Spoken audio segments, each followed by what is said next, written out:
Hi everyone, আজকের mini ব্লগটা এখান থেকেই শুরু করছি। তো আজকে অফিস থেকে বাড়ি যাওয়ার পর সুব্রত বলল চল না একটুখানি লেন্স কার্ট যাই, কারণ আমার সানগ্লাস কিনতে হবে। তো তোমরা তো জানো আমরা তো ঘুরতে যাই, তো সেখানেই ওর লাগবে সানগ্লাস, তাই আমরা চলে গেলাম সেন্ট্রাল পার্কের লেন্স কার্টে। আর দেখো এখানে আসার পর তো সব কটা কালেকশান দেখলাম, আর আমরা যে কটা সানগ্লাস বা যে কটা চশমা ইউজ করি না কেন সব কটাই আমাদের লেন্স কার্ট থেকেই নেওয়া। তো এই দেখো একটার পর একটা তো আমরা ট্রায়াল দিয়েই যাচ্ছি, আর আরেকজন তো দেখেই যাচ্ছে, তার তো কিছুই পছন্দ হচ্ছে না। তো দেখা যাক এবার কোনটা আমরা নিই।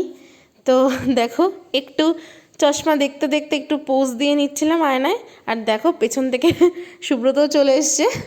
আর এই দেখো একটা একটা করে চশমা পরে পরে আমায় দেখাচ্ছে, আর আমিও একটা কিন্তু এখানে ট্রাই করেছি। তো দেখো ফাইনালি আমাদের দুজনের কিন্তু সানগ্লাস পছন্দ হয়ে গেছে। তো এবার আমরা দিয়ে দেবো টাকা আর আমরা নিয়ে নেবো আমাদের সানগ্লাস। তো আমাদের কিন্তু না হয়ে গেছে, তো আমরা বেরিয়ে গেছি। তারপরে আমরা চলে গেছিলাম একটু চা খেতে। এমনিতেই যা ঠান্ডা, তারপর একটু গরম গরম চা খেলে কিন্তু দারুণ হবে।